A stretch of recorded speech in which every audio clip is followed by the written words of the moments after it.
windows and placed I-Team cameraman Greg Meyer inside that van with his video camera. At about 9:30 in the morning, we parked it right here, sitting just down the street from Mr. Rizzo's house. It should be noted that the van was parked on a public street in broad daylight. At no time did any of our people go on Mr. Rizzo's property. What you're looking at is what cameraman Meyer saw through the lens of the hidden I-Team camera that morning. Not much happened for about 3 hours. And then around noon, several police officers became suspicious of our vehicle. If you look closely, you can see some of them in the van's rear-view mirror. Now, in just a moment, we'll show you the unedited tape of exactly what happened when one of our I-Team members opened the truck door. But before we do, we want you to know that when the door was open, cameraman Meyer immediately handed over this official Philadelphia police press pass in order to clearly identify himself to everybody on the scene. And also remember, as you watch this, that Frank Rizzo is not a member of the Philadelphia Police Department, and this is supposed to be an official police matter. Here we go.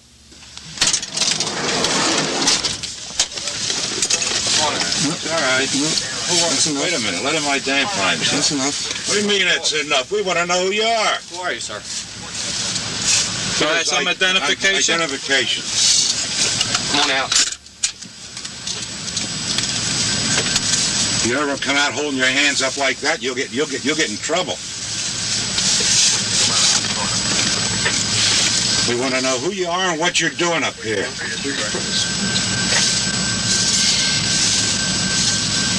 Who is he? I thought it was somebody up here to hurt somebody. We're up here for security, you know? Would have been a lot easier to stop and tell us you're here. We don't know. He's saying you have a dog in here, right? You're a bunch of... We could have shot you or something. We don't know. Pull that, take that thing out, unhook it. Or I'll throw it out in the middle of the goddamn street. You turn that off. It's on. It's on. Well, it Yeah, won't be it's on on. long. It's still Won't be on long. It's still on. Let me tell you something. You know, I've been around a long time. And I just can't understand. It's all right. I'll pull another whack. Get out of here. Ladies and gentlemen, there's nothing wrong with your TV set. It's just that Mr. Rizzo finally broke our equipment. Last Friday, I asked Police Commissioner Morton Solomon about this incident. And Mayor Rizzo, the former mayor of Philadelphia, after our cameraman had properly identified himself and the police officer at the scene read aloud Philadelphia press pass, Mayor Rizzo, holding the press pass in one hand, reached inside this truck, which we feel he had no right to do, sir, and ripped out the cables off of our recorder and damaged the camera and the cables and the recorder. You've never heard of this before? No one has informed you of this? No, sir.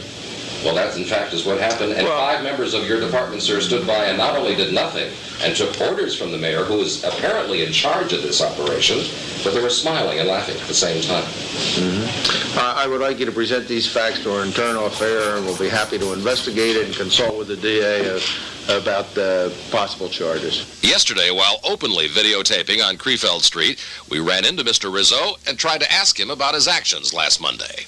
Mayor Rizzo, Stan Borman from Channel 3 News. Could we, How are you? Fine, sir. How are you? Good. Could we talk with you for just a moment? No, I'm busy. You couldn't answer any of our questions? I wouldn't talk to you under any condition. Why is that, sir? Forget it. Scram. Get out of here. Sir, I understand Now, that look, these... get away from me. I'm now a private citizen. Yes, you sir. get away from me. We're allowed to be on the street, sir. I don't want to talk to you. Get away from me. How do you feel about the security guards Look, being taken off of you, sir? Get away from me or I'm going to throw you out in the middle of the street. Sir, one more question. I'm telling you, get away from me. You were the symbol of law and order in Philadelphia, sir, for many years. People looked up to you and respected you. Look, creep, get out of here. How could you justify your actions at our cameras last Monday in front of your get house? Out. You're a creep. We're a member of the media. We'd like to have an answer to our question. You're a creep. Why did you attack our cameras, sir? Get it all. Don't miss any of it. You're a creep. Get away from me. Would you answer the question? You know, you hide behind that press card. I'm not hiding behind anything, sir. Look, I just wanted to get some answers. I'll tell you what to do. There's a gang of yous here. There's enough of you here.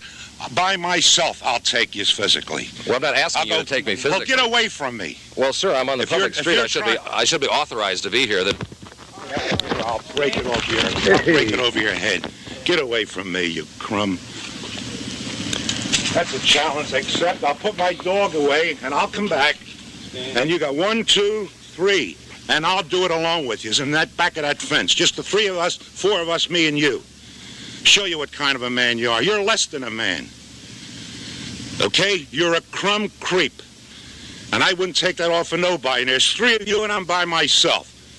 And when it's over, there'll be nothing to it. Win or lose, okay? But you don't have the courage. You're a real crumb bum. Put that on camera. You're a crumb bum, the three of yous. And I challenge you. You're a coward. You're a yellow sneak. And if you want to, now what I say, let's forget all the rules of this great country we live in. I will go back to that wall with the three of yous. Just me. Mayor Rizzo, You're a crumb creep coward. You can't take, you won't stand up to him. I'm standing up. We're not here to fight. We're here to get some answers to some questions. That's all. I want to fight you. Why is that? Because you're a crumb creep lush coward. You don't even know me, Mayor. You are a lush. I can tell by looking at you. I was a cop all my life, and I know a lush when I see one, and you're a lush. You're going to have a hell of a story on that one. Play every word of it, crumb. Thank you, Mr. Mayor.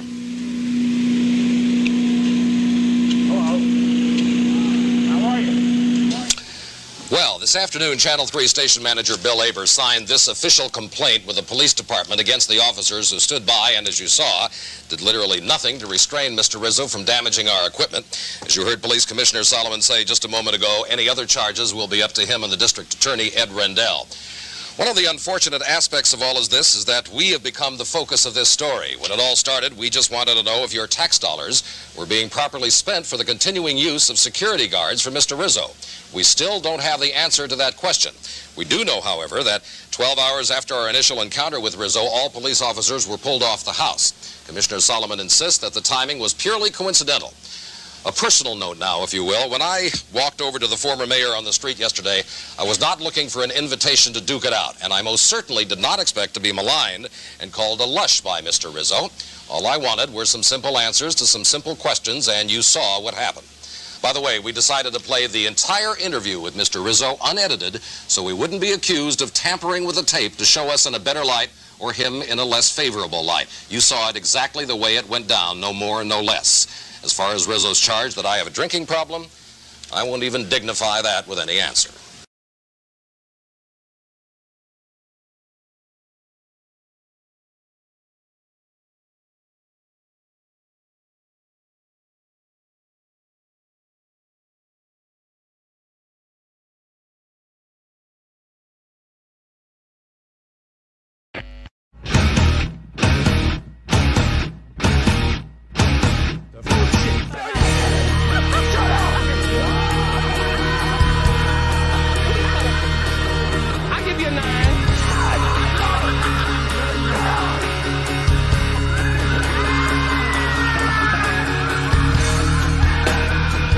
Our pal Casey Armstrong. Oh, wow.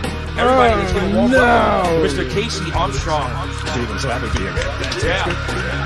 Oh, no. Casey Armstrong. Shut up. Am I echoing? Somebody tell me.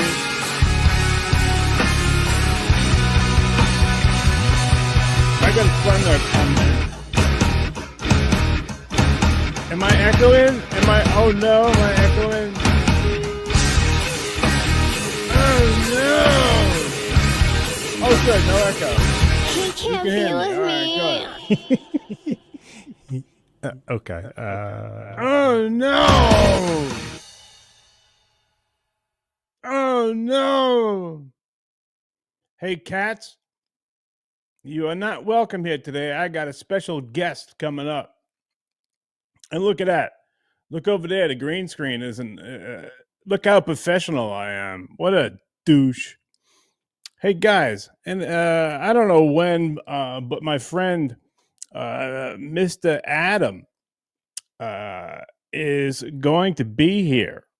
I don't know when that will happen, but I'm so excited. This guy has done it all. I mean, you want to talk about, doing stuff that's successful in the acting and the entertainment world. Well, I'll tell you that my friend,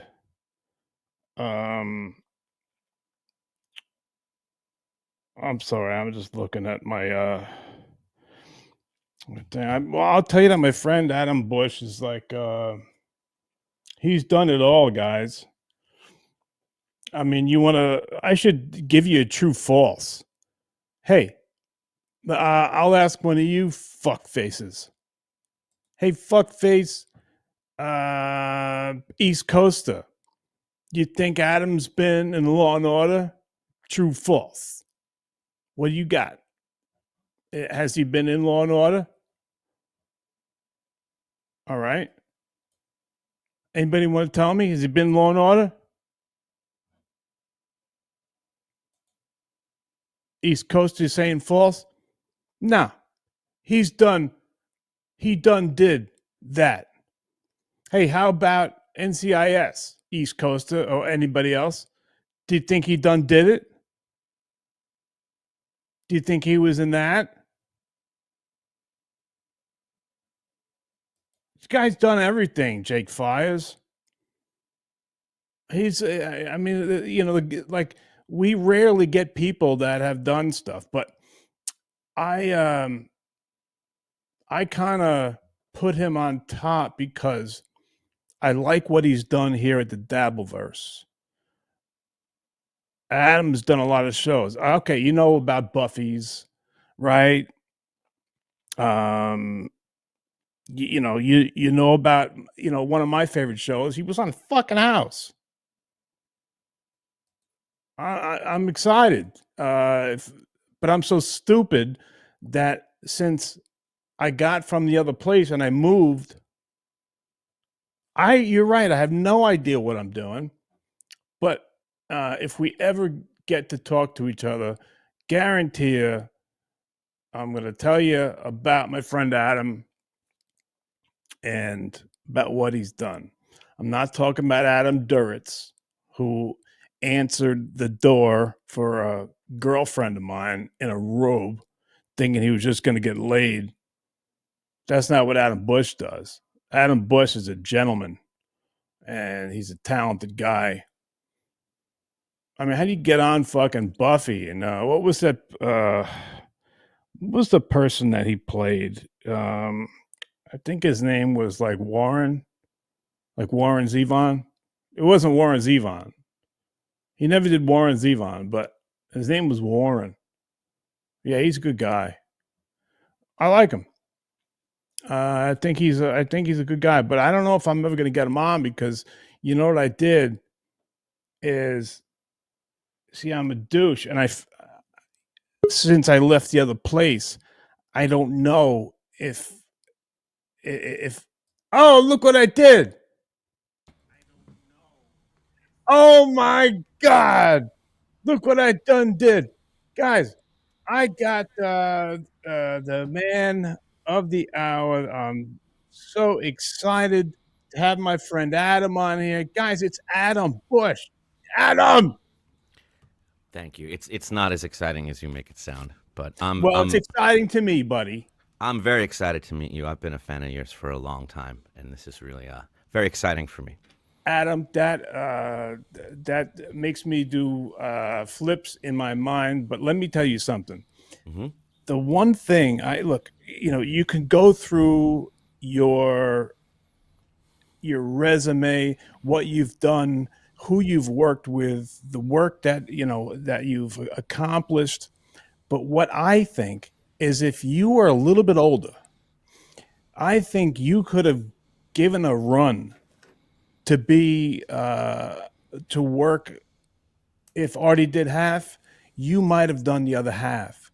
You know why? Because Howard said, I want a wit.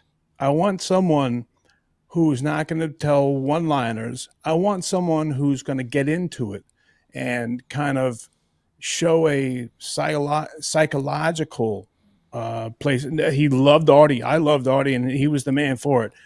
But you could have worked yourself in there because you're a wit. You have a way of dissecting douchebags. I do like that, and I that's a very, very generous thing you just said. It's completely untrue.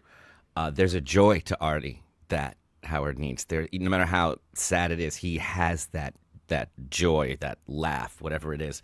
I don't have that. I would bring the room to a screeching halt. I know, because I wouldn't want to hear me on there doing what I do that's as just you. a That's fan of the you, show. Adam. I would fantasize about writing there, working there, of course, in some capacity. But in that position, no. I'm going to go down on the record as saying I did not want the Artie chair. No, not at this time. All right, now that's fine. But the reason why I say is because you have a way, and I've only noticed it when you're on that great show I love, the Shirley Show, when you're on with Rochester. I have CTE. I'll Who forget. are these podcasts? Thank you. Yeah, with What Carl. is CTE? It's when you get hit in the head too many times. From football? Yeah.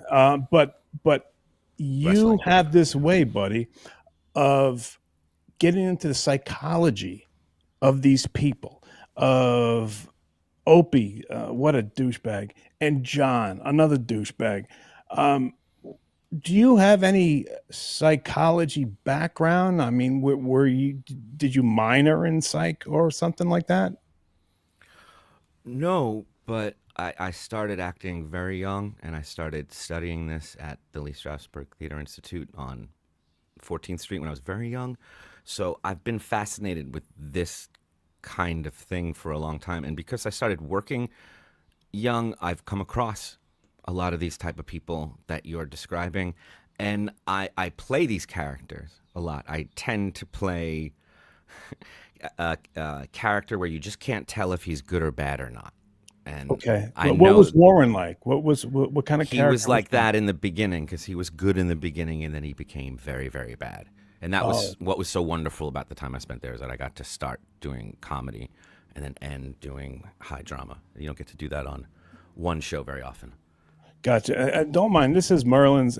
He wants to be an actor, and he You heard never that have you to were coming on. apologize for your pets. They are. Yeah, he thought that he was going to come on and get to ask questions, but he doesn't know how to speak English, so fuck him. But listen, Adam, when you study a role that you're going after and you're going to audition for, is there anything weird that you do? Is there anything that you act differently around your friends and family, or Meaning like the day you have something important? or when you got this thing on Friday, and I don't know if it's a couple weeks that you got to set up and to get ready for this audition, but do you start acting differently? Are you squirrely? What happens? I mean, I'm pretty much just focused on that solely, a little obsessive, until it's done and they recommend on the day that you just do whatever you would normally do and don't treat it any differently. But it's like all the sports and stuff you cover. Sometimes you find if you've been up for 2 days, you give the most relaxed performance of the year. You give the greatest tape you've ever seen. Sometimes if you're completely distracted, I don't give a fuck. It's the best. So whatever it takes to get there. But I definitely watched, like you did, this world, this Dabbleverse from afar, and saw these characters that you described so well, and thought to myself, man, based on my upbringing in New York, based on my experience of starting very young, based on just all of these things that these people from Rochester and all over are talking about, I'm like, I do know a thing or two about these subjects. I could weigh in and help. Just like, John's appearing at a convention in Long Island, and I know a lot about conventions, so I can give a little bit of a perspective about that kind of thing. And it just makes me so happy. I don't know. I find something funny about taking this dumb shit so seriously. So when Moody's busting out a chart of Aaron's, internet usage over the last month, broken up by minute, and doesn't know why he did it, except he's compelled to. And what he's built is this visual representation of a man's loneliness, and how all he has is this thread to hold him at night, and how he's spending more time with this thread than his family, and he doesn't even know why. He just did it to do it, and that's to me pure real art, and I'm fascinated with that kind of humor, and I'm drawn to it wherever I find it. So you're a little sick too. Oh, it's not a little. It was at a point where I had no one to talk to about this stuff, and I just needed Holy shit. You can't talk about the Dabbleverse to people. Do you know how long that explanation is, and they're not going to want to hear it or enjoy it. So it's fun to have people that know just what's going on, and like you do, that they're really not what one person says they are. They're like the Grateful Dead. Like, there's so much going on. You're going to catch one version of it at one time. You never know. Like, even you, if you don't mind me saying, I think of you as a person of extremes. I'm like, from what I know about you, it's either like a very serious, very straight ahead, like dedication to something. It's, having enough patience to build and rebuild a computer, or it's just anarchy going off the wall. It's either straight ahead, focused sobriety, or it's just, and I can definitely relate to that. Well, I appreciate that you're seeing that and not throwing me into, complete raving psycho, which some people might say. But was Men at Work, was that the first gig that brought you into knowing that this was going to be your gig for the rest of your life? I mean, I had just kind of made that decision really young, that this was what I was going to do, and because I lived so close to where it was possible, it felt possible. But I started at Nickelodeon when I was young, and I the first film I did was was that Leon? Yes, that was a film about an assassin, and that's where you meet those cats like you're talking about, all these New York cats that play the chefs and the bouncers, and they're all have real crazy histories, and they all work on every film. And I took it too seriously, too young. And looking back, I wished I'd had more fun. That was the part of me that Artie had that I never quite got. That it was like, you can be having more fun because your friends are around. Even though the story Artie's telling is so horrible about, smoking heroin in a duck outfit, and like, it's just the worst thing you can imagine. He's telling it to these friends he loves afterwards, and there's joy in that. And I can always find some more of that. Hey, Adam, how old are we talking about when this was going on, and you put all your eggs in one basket? I can only tell you, if I could commiserate with you, I was born at a wrestling camp, and there became a time where I fucking hated it, man. I became really, really good at it. I fucking hated it. Just like, you were awesome and are awesome at acting. Was there a time where you just like, fuck this, I hate this, I've done it too much, I've done it my whole life? Yeah. I mean, for real, every 5 or 6 years, and not in earnest, like every day. Absolutely. I mean, holy shit. Of course.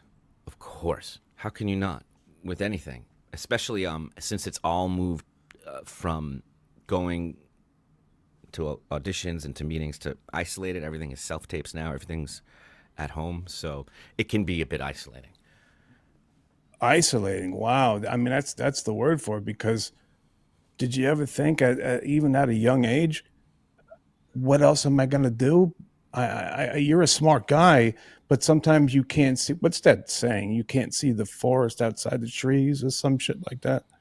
Whatever it may be. But did you ever think, like, that you're awesome at acting, but what if acting falls away? What if I'm not doing acting anymore? See, I always looked at it the opposite way that I feel like Stuttering John did. And I'm comfortable saying that because we were both doing similar things at similar times, at similar places.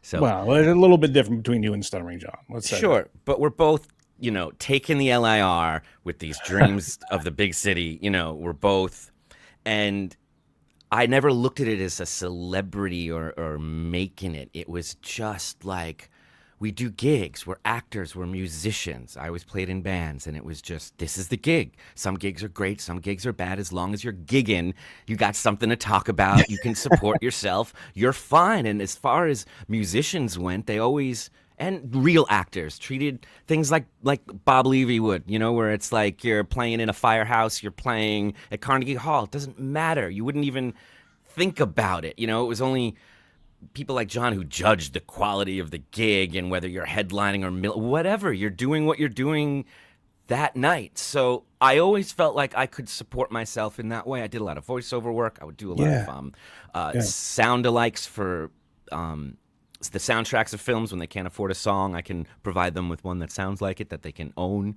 cheaper. So directing, like a lot of, I always felt like there'd be something for me to do, even if I wasn't getting steady, regular television and film work. And that's common rotation. Is that still are you still you were the lead singer, right? And are the lead singer. It was, it was like a Simon and Garfunkel sort of thing. We would trade off.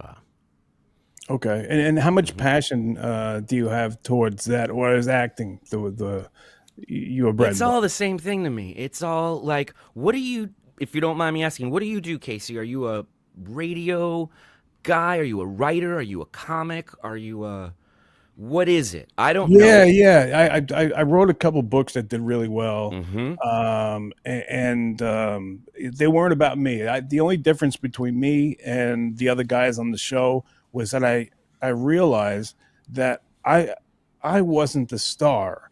I was helping the star out. I was working for the star because there was only one, and it was Howard. And John, and there's still people there today that don't understand that they are not the attraction. They work for the guy that's the attraction.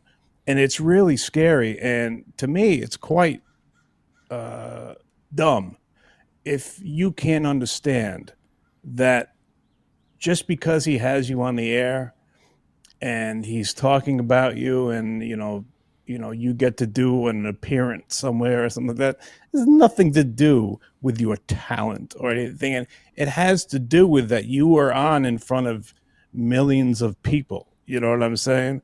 And that's where John, why I have no respect for him, because he thought that he was full of talent, where he would just play a tape of reciting questions that other people wrote for him, and that was funny as hell, but it wasn't him. It was brilliant casting. Yeah. Really smart casting. Do you think that's something somebody can learn? I think Howard was one of the smartest guys that I've ever met in my life. And I used to sit next to him in the meetings, and I'd have a folder full of shit that I'd be pitching, and I just look at the guy in awe. I would look at him. He would just take a breath, be quiet for a minute, and then come out with his decision. He would think always through it. Like, if I had this guy, should it be on a phone call? Should we have Don King come in, and then Dan the Farter come in and fart in front of him? I mean, this guy was just... But he would take a pause? He would just take a pause, and all the stuff would go through him, and I would look at him like, God damn, to be that smart must have been fucking cool. To be that confident, to take a pause. Like, when's the last time you took a fucking pause when somebody asks you a question? We don't do that. We answer, and we figure it out as we're talking, because we think it'll make us look stupid if we say, I don't know, I have to think about it. Right. But actually, if you can get past that and look the fool for a minute, we'll probably come back, like you're saying, with something much better. And you brought something on, and you said the word confidence, and that's pretty much what it comes down to. It comes down to being confident in your decisions and what you want this show to look like, which changed over the years. I have this theory that if you don't have a sense of humor about yourself, you can't learn that. Like, you'll never develop one. I agree. Is that what's going on with John? Is that what that is? I agree. He always thought that he was more important than he was. And that's why the book is about him.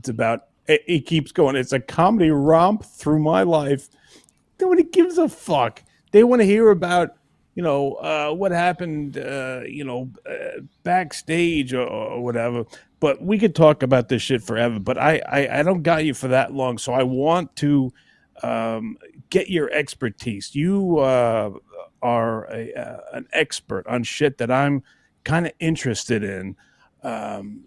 Like, for instance, let's just giggle for a second, all right? I want to show you what John did when he went to Patrick Melton's house. I'm sure you've seen it, but I just want to cackle just for a second. Friends, so here we are, Fatty Patty's shithole neighborhood. Point where he does the warm up. This is what that. Come on, get over there. I'm right in front of the house. Okay, he's in front of the house. Here we are. Don't get scared. Adam, don't get scared. So here you go.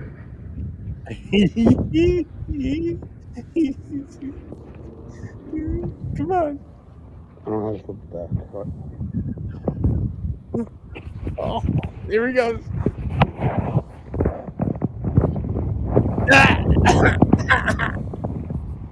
What are you doing? All right. Mm-hmm. You take me.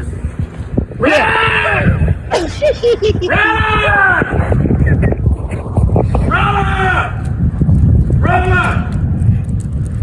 Come out close to me. Come on, Let's do it. I said we have a talk. Now put that down, John. Put the boombox down. Fucking hit. Put it down. Do it. Come on, man.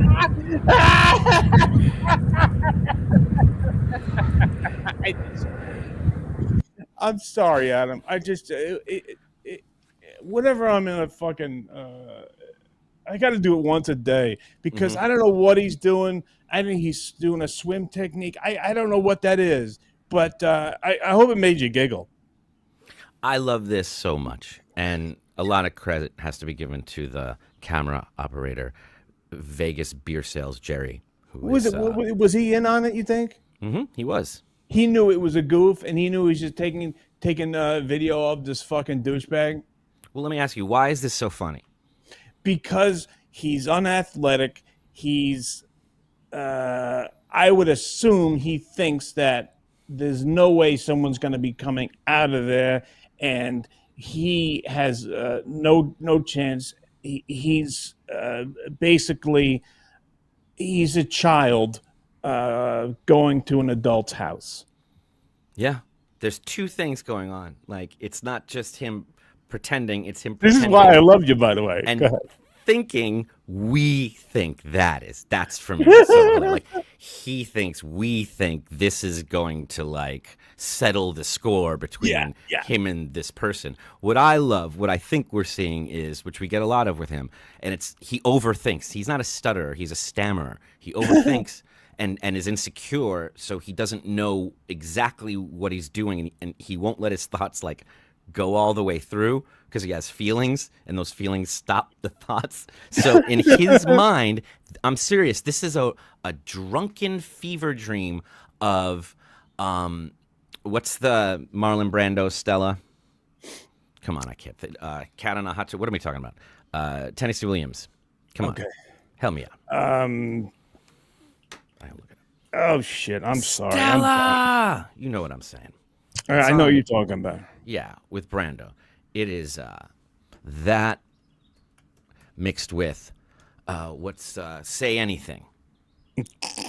Right? Where he shows up, John Cusack with to the person, Streetcar Named Desire, sorry. Shit like that. It's his, he watches all the free movies that are on TNT or on Fubi or whatever the fuck he's watching that he doesn't have to pay for. And he sees A Streetcar Named Desire, he sees Say Anything, and he's put it all together as one drunken fever dream, and he shows up to the house and he kind of reenacts all of it in some way, not realizing that Say Anything was romantic. Like, he's showing up like Romeo and Juliet to, like, woo her down. So you're already missing the mark. Even if a teenage romance, okay, fine, it's romance. The kids, the younger folk, know that the radio above you, the boombox above your head is the universal symbol for I love you, come down. So whatever that is completely off the mark. And then he starts to try and be tough, realizes while he's doing it this doesn't work, and then just pretends he's going with it all the while wearing a girdle. That is holding that tight. And you notice whenever he bends down, he can't bend down. He can't bend his back forward. He has to like squat like he's peeing in another country. You know, he has to like, because he's wearing a girdle. Because that's wearing a not how he colostomy looks. bag. Yeah. So that's why I love this shit, because you show like a 5-second clip of this maniac dancing like an idiot, and there really is so much going on top of the fact that he showed up at the time when he knew Melton would not be there. He said, I'm there from 3 to 5. He showed up at 6. Like, that's what this guy did. The same way he was at the bar when Shuli said, I'm going to be there at noon, and John said, I can be there until 11:45, and then I got to go. Same thing. So it's hilarious every fucking time. Adam, I got to ask you, I want to ask you, what were some really tough acting gigs that you had, and what were some that you knew that were just for the pay? Have you ever taken a gig just for pay? Sure. But you honestly, very often you can't tell how something is going to be while you're making it. Oh, really? So much of it's made in the editing room that you don't know. And you often can't feel it. And sometimes you work with someone and you're like, they're giving you nothing. There's like nothing happening on, it's just dead. And then you look at the dailies and you see them on screen and you're like, holy shit. Whatever they're doing, the camera sees, and it's amazing. And I can't believe I missed it. Sometimes people on the day when you're working, you're like, they're so fucking funny. They're cracking everyone up. I can't keep a straight face. And then you see it on screen, you're like, wow, that's like way too much and not funny. If you know it's not that good, can you pull the ripcord somehow, or you just once you sign it's all on in the editing. You on. don't know until it's done. Gotcha. You don't. Yeah. Okay. And it's like anything else you do. There's good gigs and there's bad gigs. I'm sure there's days you spent at the Stern Show going, I'd rather be anywhere else in the world. And then there's some days you spent at a day job going, what a beautiful fucking day. The sun shone through the thing, and look at that. This is unbelievable. Well, Adam, it just brings me back to one of the best movies I think I've ever seen, and I think it's called Birdnado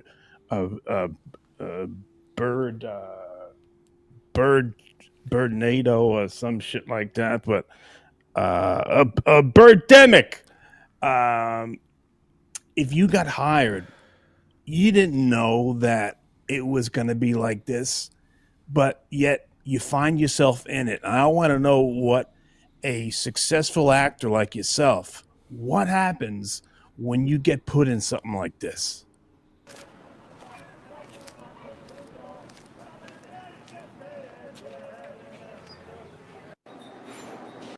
Hi.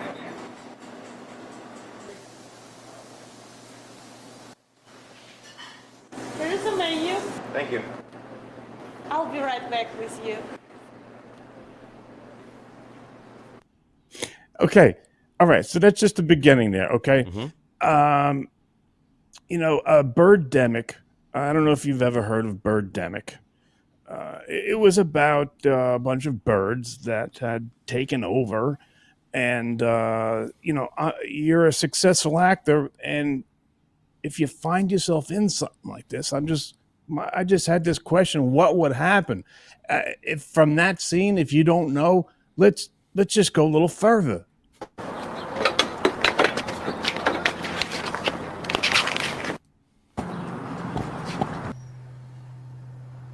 Shit, here they come.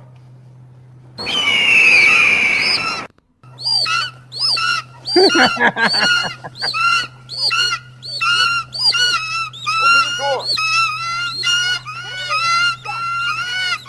The door's shut.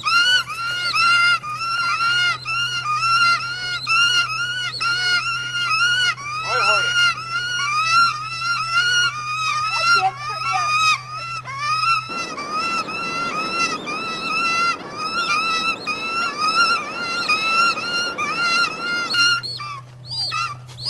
That was the punches. Oh no! Oh no! No! Don't get the van! So Adam, Mhm. you don't know you know you went in for an audition, you got the part, and all of a sudden you're in something like that in your career because you've done it all. You've been in so many fucking things. I could just go through your fucking resume, but if something like that happened, what's the move? What do you do? Well, let me ask you a question, Casey. Yeah, That guy who was sitting in that diner booth, how would he know? Like, he hasn't seen anything. He doesn't know what they're shooting. He's just there. Somebody that funded this or got funding for it believes in it enough to write it, raise the money, cast it, film it. That's what you're going by. And you haven't seen it. They told them there's going to be birds. Pretend there's birds. It's going to look great. You believe them. You have no choice. That's my job. Wow. What they do with it afterwards, it's almost never the ones you think that are going to do well that do. And it's almost always the ones that you just didn't even think of that end up having some crazy life. Like, wow. J.K. Simmons told me, he was like, I did 6 films that year. You think it was the one about the jazz drummer that I thought was going to do anything for me? Like, that was not the one. He was in big movies he thought were going to change his life. They didn't. That did. So there's an actor I love named James Urbaniak. You'd recognize him in anything. I grew up a huge fan of his. He's a working man, a working actor who appears in whatever you'll cast him in. He's in Steven Spielberg movies. He's on Adult Swim. I've seen him on Disney shows that you're saying, would be embarrassing. Seen him and he's good in everything. Whenever I see him, I'm like, yeah, this show's a piece of shit. He's so good. Why would he not just be good in everything as often as he could and get paid for it?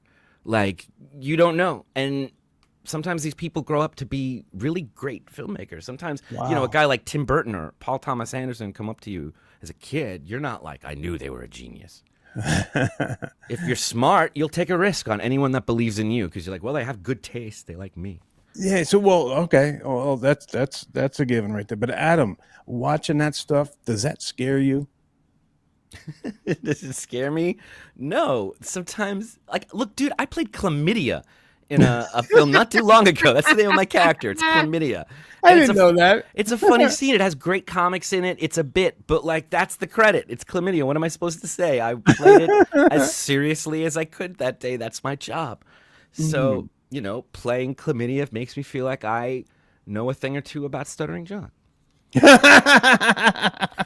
Who do you hate? Who is good in this Dabbleverse? Like, it's so hard to judge people. Who's good and who's bad here? I think Carl has always been good. Shirley's always been good. Vince is amazing at what he does. I mean, a lot of people don't like him, but he is very effective at what he does. You are a breath of fresh air that came in here because you're not afraid to call out the Opies. And basically what I always thought was Opie is just demonstrating that he has no legend. He is showing everybody that he had nothing to do with the success of that show. It was Anthony and it was Jimmy. It was like, okay, what happened next, Anthony? And now with the shit that he's doing by going out there and just doing these that doesn't even have a joke, I'm wondering if are you trying to make sure everyone knows you had nothing to do with the success of that show? I think he did have something to do with that success, but it's just tell me why. It's just how you described John earlier. They don't know what it is. They don't know why they were cast. I've been told by great minds that I have a sad quality about me. Even when I'm happy, there's a sad. And I've been told, and that's why we cast you. Because while you're trying to put off this happiness, there's a sadness there, and we like that. And it's something I'm aware of, but I'm also not really aware of what they're seeing. I just have to trust what they see. John says, no, What you see is a superstar, an infallible, flawless legend on the, always winning. And Opie has the same thing. They don't realize, correct me if I'm wrong, but Howard would say in his moments, he'd be like, John, there's this vulnerability about you when you ask these questions. You don't know because you're trying to make it go well. And the question is, do you have a thought in the catch's face? And you're trying to say it like you're a professional, and that makes you vulnerable. John didn't get that. I was paired with Patrice O'Neill on this Barry Levinson show, and Patrice is a comic. I'm an actor, and there was just a sadness to both of us when we did this that he thought worked for that show that I had to trust. Opie brought them together. He was the straight man. He was the one to rebel against. The kids in the back of the class can't yell at the teacher unless there's a teacher there. And he knew how to do, they'd be joking, and he knew to go, okay, we got to move this along. And the second you hear we got to move this along, they want to keep going. And you don't get that push and pull unless somebody's there to go, we have to move this along. We have to get to this chat. We have to get to whatever. And Opie doesn't realize that. He wants to be the funny one. He wants to be the Chris Farley in the back of the room. It's like, dude, you're not Chris Farley. And there's honor and nobility and a necessity to what the straight man does, to what the vulnerable stutterer does, but they'll never accept it. Yeah, I appreciate your point of view there, but I really don't think that Opie ever saw himself as the straight man. Oh, no, he didn't. I agree with you. He doesn't see that. And because of that, he's just rebelling against it and trying to prove that he was. And that's why he's doing the shit that he's doing. Okay. If not, he'd have young comics around him. He'd still be doing that. Be the tastemaker. Go get some guys. He had Cardiff and Corndiff and Rocco on, and it was like for a minute, you would have seen it. You're like, there it is. Opie's getting a little annoyed, but he's going through it. And I'm like, there's that magic. There's that thing he does. And as soon as he got a taste of it, he ran and said they're never coming on again. Yeah, so it was like it's like the baby talk. It's like the even copying off of like the Brian Regan cadence delivery. It's so bad. I didn't think it could get worse than John because John is just so cocky, and I hate people that are conceited, cocky, or self-absorbed, or delusional, or not aware of themselves. Maybe that comes from like anybody who enters this thing. We all have some sort of self-hatred, but once you think that you're more special than you are, you're not a fan in my book, and I'm a fucking fan of pretty much everybody. You know what I'm saying? I like a lot of people. It's very rare to not like somebody. In acting, do you find some people that think they're better than they are? I don't know about acting. Yeah, you find people that are more interested in celebrity or posturing than they are getting the job done. Everyone's there on the set to get some job done. And I've found if I'm going onto a set and somebody tells me, hey, look out for this actor, they're kind of a dick, that's almost always the person that I like the most. You like them? Yeah, that they're the one that just are getting the job done. They're not pleasantries. They smoke cigarettes, they come back, they nail it. They're just not, they're professional. They're good at what they do. And some people in LA especially, they don't like that. It's more of a New York quality. I respond to that. I love that. I'll pretend to smoke a cigarette just to go hang out with them. And that's what they want. They're not good at groups. They like a one-on-one. Artists. Is that a Till Lindemann Rammstein hat? Yeah, it's amazing. Do you know, are you a fan of Rammstein? I just saw them when they were here in Los Angeles. Are you serious? Mm-hmm. Can you believe what he just went through? He went through all these women that said that he was drugging them to have sex with. Look, it's a rock and roll show. Do you think that he needs to drug anybody to have sex? It's a fucking rock and roll. I really hope none of that ever happened, because that is just disgusting. But you don't think there's anybody in 30,000 people that want to have sex with the lead singer of the fucking band that is so popular? Is that a yes or no question? I don't know. Yeah, I don't know. Yeah, I mean, it's interesting when it's a politician or when it's someone you wouldn't expect. But when you hear something like that about somebody like that, it's always like, yeah, I wish that none of that ever happened to anybody. I'm sure it has happened throughout the years, but when you got someone who's so popular, you'd probably just move on to the next one if the woman doesn't want anything to do with you. But I don't know. I wasn't there, no, and I think people are overall, people are learning they just want to work, and that's the most important thing. And if they have to change protocols to make people feel safe, I don't think there's anything wrong with that.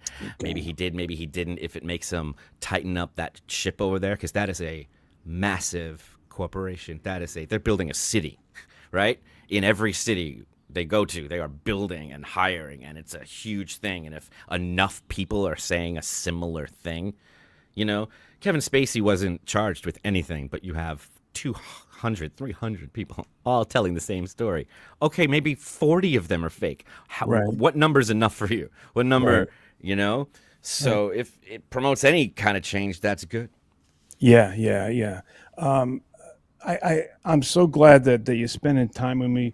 There's one person I want to know now, because you're an expert and you're successful and you've been doing this for a while. I want to know why we root for a scumbag in a movie, and they do such a good job. Is it because they do such a good job, or is it?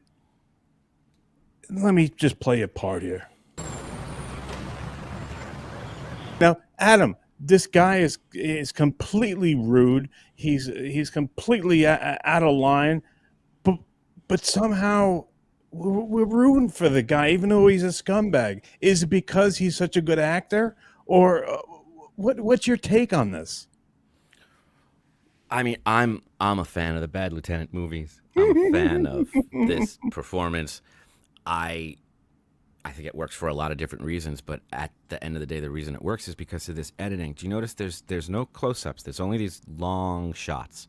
So everything's going to be imperfect, because this is the only angle we get in the car of them, which means you get the cute kids that were cast to be overly cute and to annoy anybody. It's like he's in Goodfellas in there in some Disney movie, so it feels like you just want them to shut up. His struggle, whatever it is that we just started, we all relate to being late to work while somebody's yelling at us. He's being so over the top, it's comical and satisfying. And it's shot in this way. I mean, just that long shot, that open, Wow. How much fun is that to film, where you're just running from the door to the car and it's like you don't even see the camera? So you're just living your life and getting paid for it. It's the greatest feeling in the world. And he's trying to be as real as possible against these cutesy kids. And it's funny. Louis C.K. had that before. He had like Lucky Louie before his sitcom really hit. He had that one HBO one that was supposed to be like a sitcom. And it had, I think, Jim Norton on it. It was like over the top cute Disney, but he'd be like, I'm going to go jerk off in the closet again. And everyone would laugh. And it was like dark, but cute. And it's like something like that. This is a specific kind of filmmaking that's made to make you a little uncomfortable and I think relate to him. And I think they do a great job of it. Adam, so do you think that this is supposed to elicit comedy? Do you think that we're supposed to be laughing at this, or are we supposed to be in horror because this guy's so horrible? Well, for me, it's both. When I see truth, I laugh. I enjoy it. I think it's both, He's certainly over the top. That's not how you talk to your kids. But this is their norm, This is how they live. This is what they're doing. I think for me, the humor is in that, like, he showed up. He's driving him to school. He's doing his job. Driving him around like they're the fucking president. Mm-hmm. So now, for people who don't know, people who watch this show, they know this all the time. But now, we kick it up a notch, as Emerald with the shaved sausage fingers would say. Adam, I play this for you because I want to know, as a professional and someone who's been successful at this and who is successful at this, is this what they call overacting, or is this does this elicit an emotion from the viewer? Do you remember? Oh, sorry.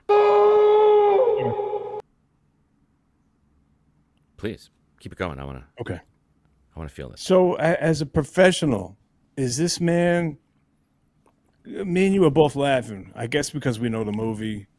But is he overacting here? Is there a point where you can pull it back a little? Should he have pulled this back? You know, if the football team won and the quarterback helped in a lot of those touchdowns, but he was using, as you could just see, too much energy in his arm, wearing it out way too early. But they won. You wouldn't really worry about that. You might make a note of it for next time as the coach, but then you would just be glad they won and support that. Here's what I think they wanted in this film in a lot of different things. That's that wit I'm talking about right there. Listen, when you watch it out of context, it's hard because they've created this world, right? That's already bizarre from the beginning. So whatever we're seeing now, what they got and what I think they wanted was something. It's the hardest thing to get. People have never seen before. And I found it doesn't have to be good or bad. If people haven't seen it before, you'll accept it and it'll excite you, and you have to sit through a lot of shit to get to that. You know, if you want that one shot, you're not going to like everything in it.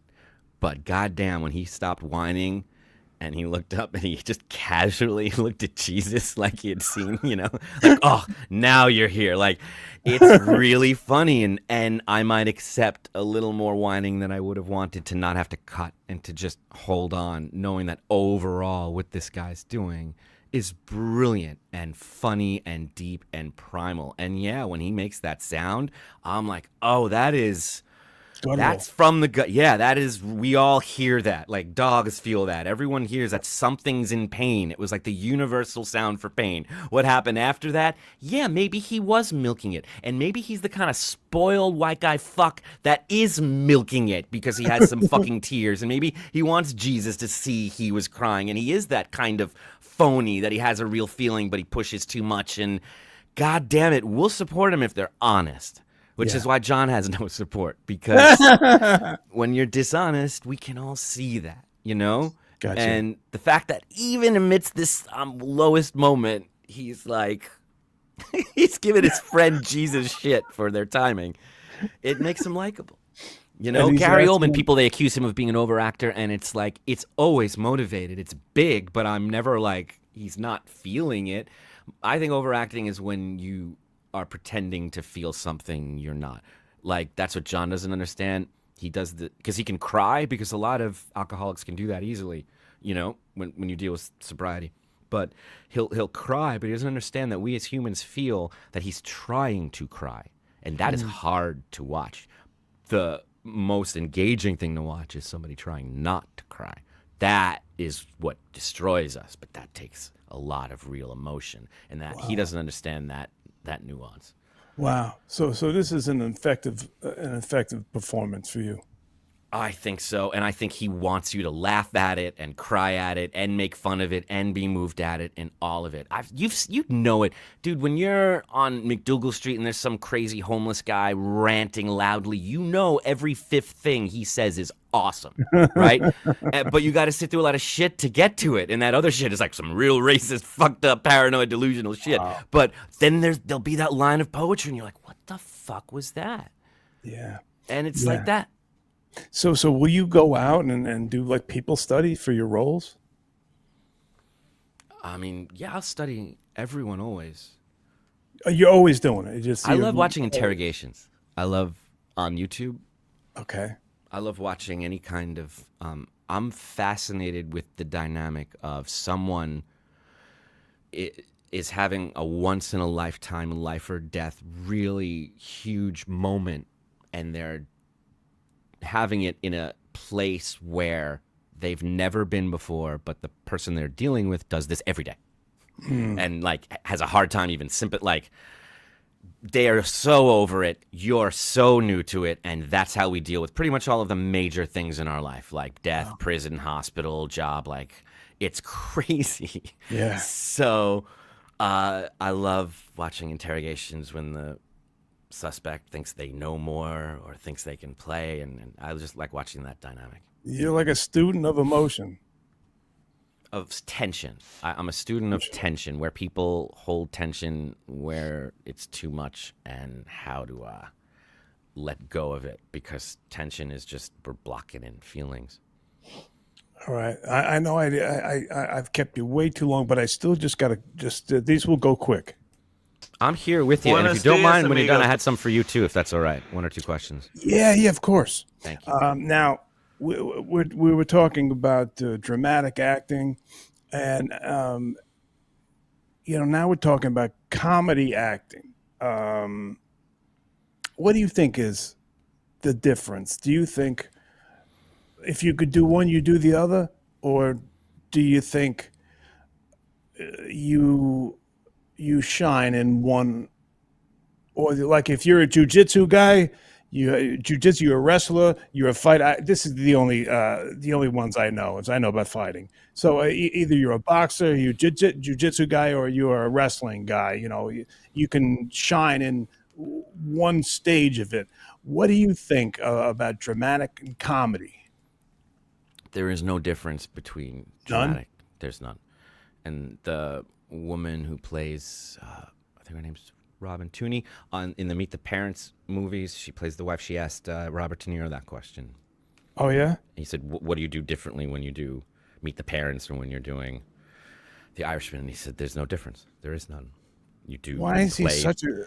You play the truth. That's the funniest thing always. Like we were talking about, that vulnerability. You might not even know what it is. We were talking to a comic, Tom Myers, who was like, I know why I'm funny, and I know why other people should find me funny, and that's it. And I tried to offer him, sometimes we're funny in ways we don't even know. Sometimes we think we're being cool, and the fact that we think we're cool is what's funny, and it's hard to fake that, that Danny McBride thing. That's where either genius comes from or just absolute lack of self-awareness. Yeah, I can't understand why Robert De Niro, if you ever watch any of his interviews, he is the most boring and horrible interview ever. But some of the roles that he's taken on are just fucking brilliant. It's just like, how can you not be interesting in regular life, but if you got a script, all of a sudden you're a genius. Because they're hiding behind that character. And also they know the more of their personality they give away, the less exciting it is when you see it. And I think he practices that thing we were talking about. I think about this. They asked him something about, how do you cry in a scene? What do you do when you have to cry? And he took that pause. He didn't want to say bullshit. He took that awkward long pause. And then I swear to God, his answer was something like, sometimes you just got to do it. And I know if it was sports, that would make sense to you. You'd be like, I got it. Wrestling, if they're like, how do I get him from here? Sometimes you just got to fucking you got to do it. And that's what he's saying. And I don't think there's any difference. Something that's true in wrestling will be true in singing and acting and art and everything, if it's a truth, right? Gotcha. Emotion can't get through a tense muscle. That's sports. That's everything. Well, I know I don't got you flowing. Maybe we can do another time. But people are on the channel. They love this. It's called Welcome to the Sack. Did you have any run-ins with Opie? Did you ever get to meet him or? No. Okay. I never. Me and Anthony are friends, and the first time I met him. You took him to that strip club in that I love that story. Yeah, after that, he said the worst strip club he's ever been to. Thanks, Case. Amazing. But it was funny. But Opie, I never I used to drive home to Jersey City or to Long Island back when I worked for Howard, and I would listen because they were number one on the drive home on NEW. And I was like, this guy Anthony is so talented. He's got these great impressions. so these comics who come on, they're so talented, but this guy who just is so cocky and thinks that he has a part of it really doesn't add anything to it. And what he's doing now is just proving that he never had anything to do with it. You know what I'm saying? Yeah. Yeah. So I don't want to keep you too long, but I do want to make you giggle just for a second. Let's just welcome you to the sack just for a second, and then I'll let you do your thing. How you doing? Hello there. I'm Brenner. Brenner. Oh. Hey, I'm Dennis Murphy. Just moved in. Murph. Just Dennis is fine. All right, well, I'm going to call you Murph. Welcome to the sack. Thanks so much. What are you, some kind of computer nerd? Yeah, you got me. I'm a network guy. Oh, perfect. I got a bunch of computer problems I'm going to put you on.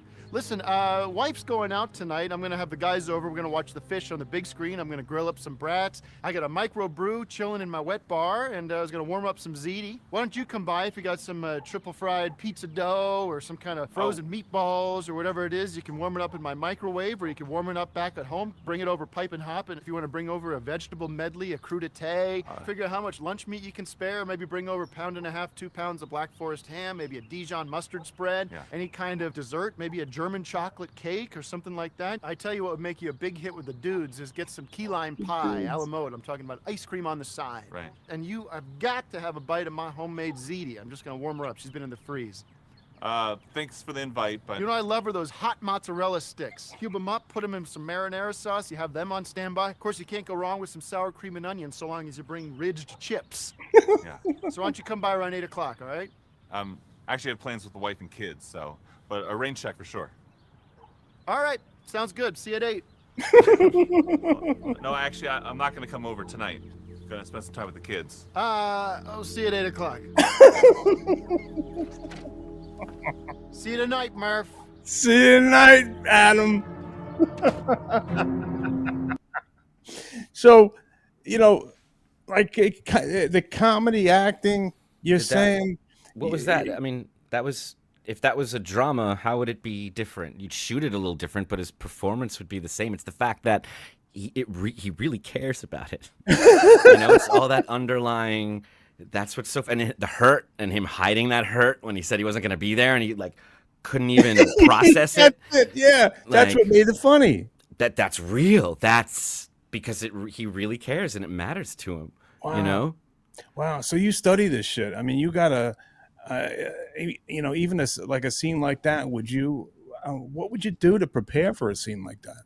Well, he memorized the fuck out of it. Like he. Well, yeah, but those spaces, the timing. I mean, you know, a lot of that's editing. A lot of that is done after. Editing, huh? He's given them I mean, that's Tim and Eric, so they're probably making it themselves. But if it's you give them options, they figure it out later. They know what they want. You deliver what they asked for. That's it. But you see that in Jordan Peele all the time. It's like so many of those Key and Peele sketches. Like what he's doing is dramatic work. It's hilarious, but there's no difference in what he's doing. It's all just real. Do you know what I mean? Yeah. And that's what you guys did at the Howard Stern show. That's why that story of Anthony's so funny, you know, and to you it's probably like an evening that didn't go well, but to us on the outside, it was just like you're on brand. Anthony got the Casey experience. We all got to hear about it. It's even worse and better than we expected, and we love it. It's what we're here for. Do you know what I mean? Yeah, that's cool as hell, man. So I wanted just to get your take on, because I really appreciate you know how you've jumped on to this Dabbleverse, and you've really made a mark on John's and I want to call it intellect. I want to call it his insecurities and Opie's insecurities, and you've made a difference here. And I wanted to get you on just to ask you some questions and play some dramatic stuff and some funny shit, and just to see what a successful actor thinks of both of them. You know, so I hope I didn't bore you. Well, I would offer, and you tell me if I'm wrong, that on top of that, just like in that sketch, there's all of that. And then there's something else that people could enjoy, which was, I've been trying to get some questions in. You've been responsive, but clearly that's not where you want it to go. So you'll return quickly back at me, and you got the floor, buddy. And then I try and do some more, and then you're kind of ending it quickly. And there's a back and forth that people can see. That's also really entertaining. Do you know what I mean? That's just like the Tim and Eric thing. That's just they see who we are and what we're trying to do and how we interact in these situations, and that's as revealing as all the other stuff, as watching clips together and seeing what we think of that, or simply sharing stories and talking, like how you book it, how we figured this out and got it together. It's so funny. I've been doing a lot of it. This was so easy with you, and it's not always easy. You know what I mean? Maybe it's an East Coast thing, but it just felt like, and it wasn't because we were particularly good at it or on top of it. It just worked out, and that's got to be You're an something. island guy. You grew up on the island. I think Nassau County, right? Yeah. Yeah, and if there's anything, I'm sorry. I was very demonstrative here with not demonstrative at all. It's a very subtle thing, and I'm wondering, and I know you, and I know, and I want to know if other people pick up on it, because I feel like that's what we liked about the Stern Show too, and I feel like that's what. Even if you hated it with Opie, like you remember it so clearly, that feeling that guy gave you, And I don't know if you can love Anthony in that context as much without that. Like, I know I don't like that. All right, I love that. Like, that's what happens. And in my brief appearance on the Stern Show, I got to see John doing what, like, it was like Mad Magazine, like just what you expect. Like, we were playing horns. He put us in the wrong room. That to warm up, that was bleeding over into the studio. Gary runs in. Who told you to be in here? John did. They're yelling, and we're looking at this like it's Alfred E. Newman coming to life, like that's real life. Yeah, that wasn't his job. He never had to do any of that stuff. That must have been something like, maybe I was, doing something else, and Gary was doing something else. But it was pretty much the me and Gary, and for John to have to traffic people. I don't know why that happened, but I don't think I was there at the time, but who knows? Doesn't matter.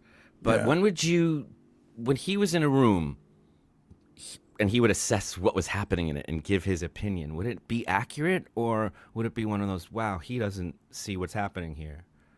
Are you talking about John? Yeah. Yeah, John would answer the phones.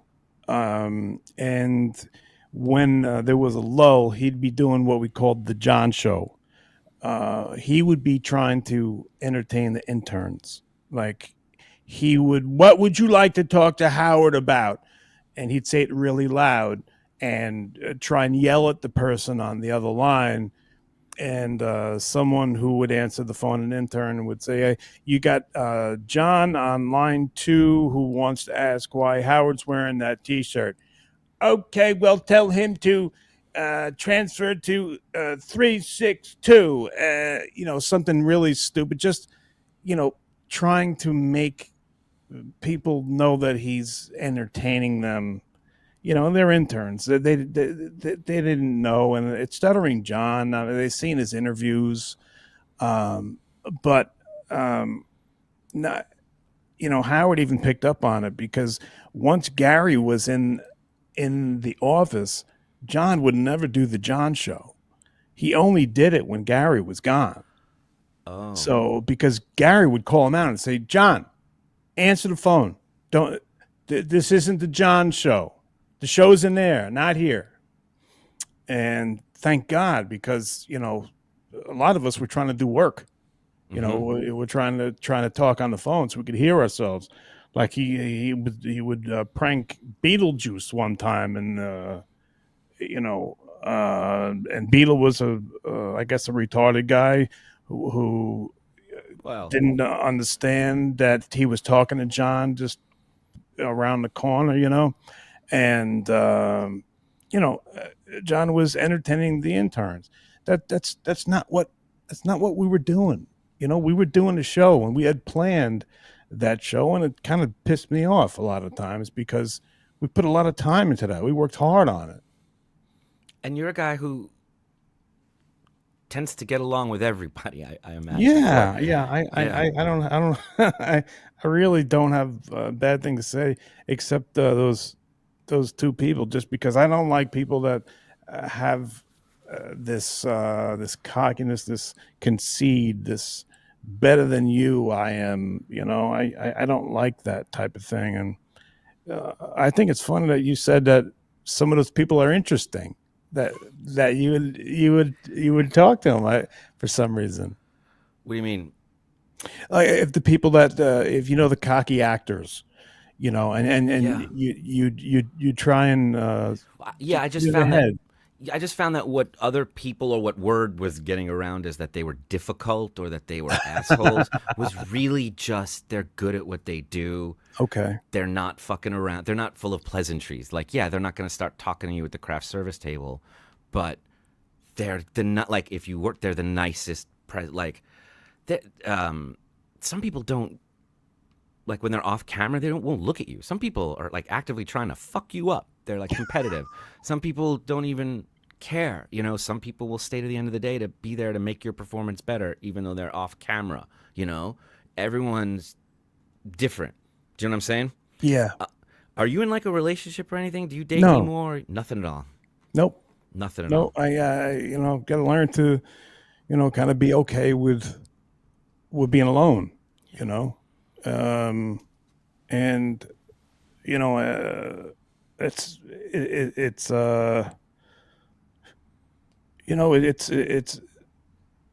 it's just part of being human, I guess. Yeah. How about you? I'm barely human, and I'm definitely definitely very lonely. I could be more lonely in a crowd of people than Are than by you myself. you I'm good at by introverted? myself. You do you like being by yourself? I do. I succeed at it. Yeah. You're good at it. I never mind being alone. I never minded as a kid. I don't know. But, it does come up sometimes that we're like, I believe I chose to be a child actor, right? Like, that's how I remember it. I can't remember a time I didn't want to do stand-up or do something. But you're naive if you think your parents didn't somehow, like, they not only had to support it, but something told me in my head, this is a way to love, or this is a way. You're a kid. How else, if that wasn't a way, like wrestling, right? I mean, you saw that. My father, they were teachers in Queens. They did the musicals and the plays there. I saw this thing, like. You were brought up that way, yeah. Yeah, and that's more nepotism than anything else, like having access to it and just seeing musicians, seeing wrestlers, seeing great, people work. And you're like, I want to be a part of that. And it makes dad happy, whatever that thing is. So, of course, yeah. I know there's some part of me that was like, were you forced into it? No, but of course, there's influence, there's all that shit. Something told you to go from wrestling to radio and to still be doing it with such an honest voice and to still be like on brand and unpredictable and like just full of love and positivity like you always were. It's really just such a joy to see. Oh, thank you, man. That's really nice of you to say that. But in your experience, if you got whoever you may be into at the time, is it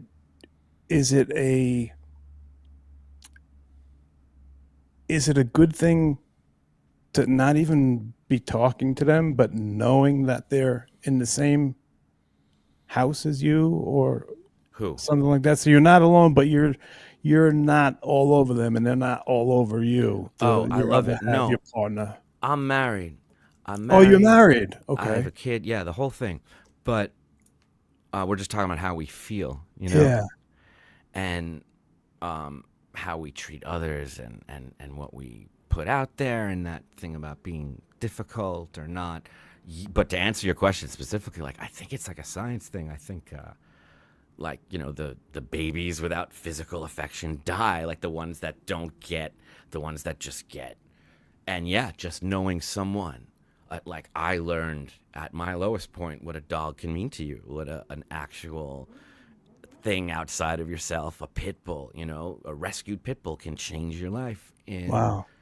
just having them breathing in the other room, you know, some days it's the only reason people get up in the morning, to quote Dan Byrne, you know. And it taught me not to judge people, because I was so good to this. I never had a dog, but I treated it so well. And it would be like the one moment, you know, when you're having a fight with your dog on the street and it's downtown and their feet are too hot and they can't, and you're trying to carry it, but they're not letting them carry, but you're not walking, and you pull too hard in a way that you feel bad about. That's the one moment you look over and somebody's staring at you, just judging you, looking at you going, I know this fucking guy beats the shit out of that dog all day long.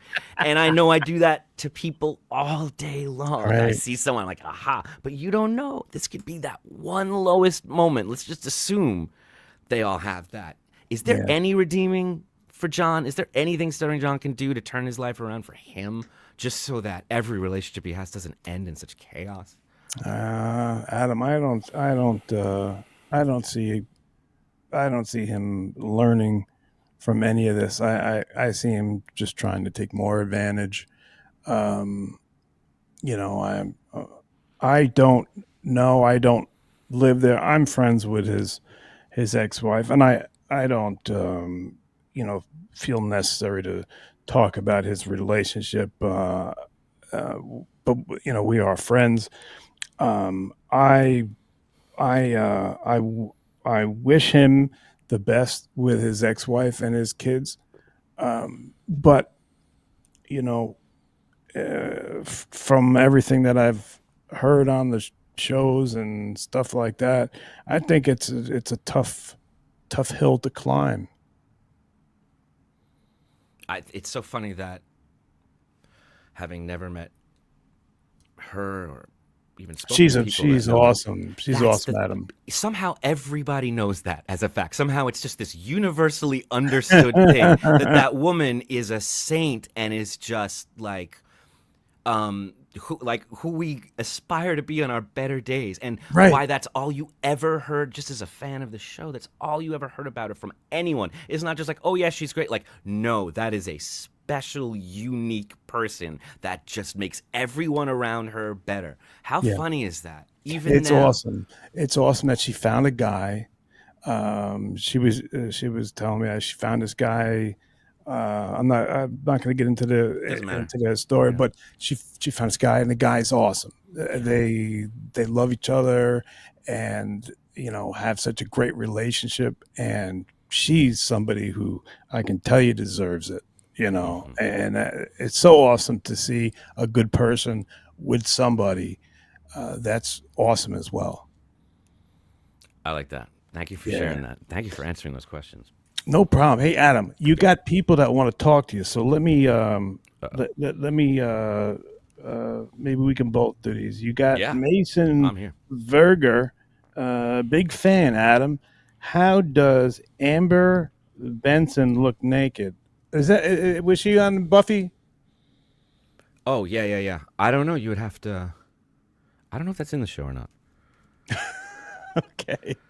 All right. You got the second one. Can you read these? Oh no, they're not up there. I'm so sorry, Adam. Oh, they're not. Okay, so I'll read them then. Yeah. Oh, Brock Lesnar's mongoloid daughter. Oh no, Adam, a big fan. Do you think being snarky and unlikable has hurt or helped you in your career? I mean, it's literally the brand. It's the only thing I have to offer, so it's helped. Without it, I don't think I would work. You're a good sport, buddy. Tony Eveready goes, Adam, what's your take on Kevin Brennan courageously reporting Shuli Edgar for defrauding the Take Back the Night charity?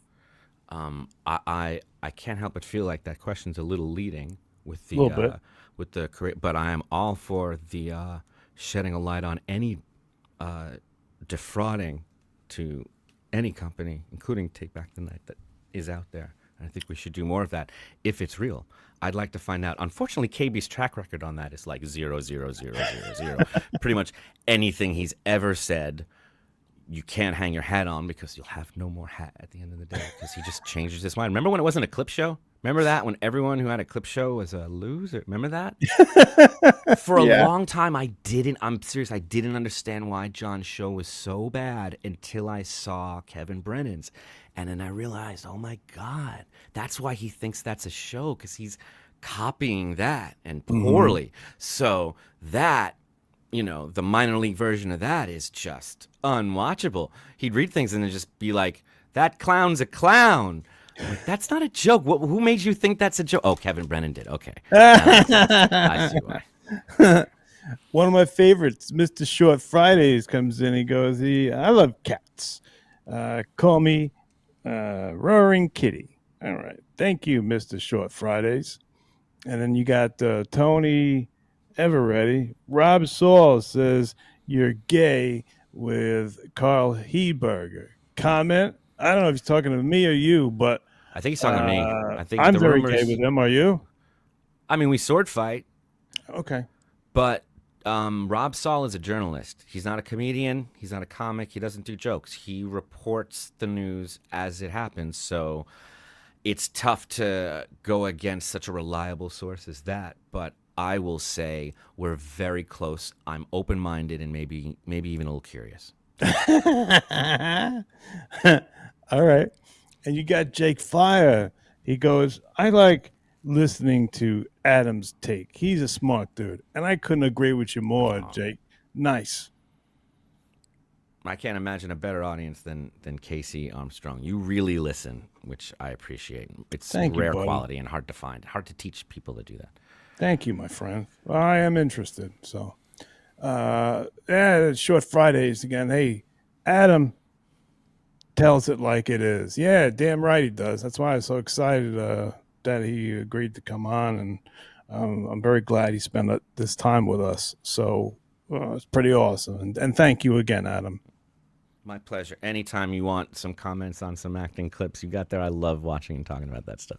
I thought we just, I got plenty of that shit. We could, I'd love to have you. Well, think about this. This was the job that I do a lot and do in Bad Lieutenant too. When Harvey Keitel was riding in that car with his kids. Tell people about that.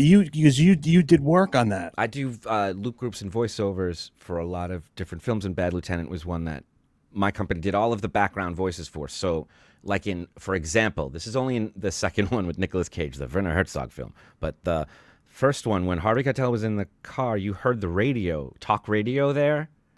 Did you hear that voice talking? That's what we would do. We would put the talk radio in the car. They'd be like, improvise something. You're a talk radio host. You can't mention anything real. You can mention maybe some landmarks of the city you're in. Don't be too interesting. Don't distract. But we want, and they'll tell you, we want a right-wing conservative host. We want a You can't say strawberries killing them. What's that? You can't say strawberries killing them. No, you can't say that. That was the thing when he started shooting the thing in the first one. Yep, you can't do that. You can't be too interesting. You just have to talk and improvise, and it's an interesting skill to improvise and not be too interesting. Yeah, that is. But those are the jobs that we do as actors that keep us working alive and happy and well. So we're not worried about how many people are going to show up to Eternal Con at the lobby of the cafeteria at Hofstra in July. That's cool, Adam. You got Rob Windenfield. He goes, would you guys get off each other's cacks? Jesus. Make me, Rob. No, I happen to enjoy being on cacks. Threatened by two men falling in love right in front of a live audience. What do you care? Come on. Bubble Popper 24. Two genuine good men. Big fan of you guys. That's nice here, Bubbles. Thank you. I like John Popper, your brother. Yeah, I got to show you a video one time. He chased me around with a knife. Popper? Yeah. Yeah, he loves those knives. Yeah, it was weird. He took it out. He goes, what about this? You're a repressed homo. And he put it up to my neck. I'm like. He said that? Yeah, I'm like. Did he really? Yeah, I'm like, I don't think I like that. But we made up, years Then later. I'm comfortable telling the story, and I have the receipts of walking into a backstage dressing room at a Dead and Company show and finding John Popper having his way with a block of American cheese. Like, he was eating it as if it was a sandwich. This is a true story. Wow. I know, because he had that thing, the surgery thing, but this was before that. Oh, it was before that. So he was heavy for a while. Yeah, and it might have been Dead and Company. It was a different Grateful Dead formation. It might have been Further or one of those. Gotcha. groups. But he's a talented guy, though. Best harmonica player. Yeah, I have such a problem when somebody's talented, like super talented at one thing, whatever it is. I have a hard time. Like, I just forgive them for too much. I'm too forgiving. Either harmonica or American cheese. Either one. Let him have the cheese. He's so good at that fucking hook. Yeah, he's fucking having his way with it. Chris Abels goes, Adam supports child abuse, a.k.a. the Shuley Network. All right, now you're being silly. Now quit it. Don't be silly. We don't do silliness here. That's not what we do.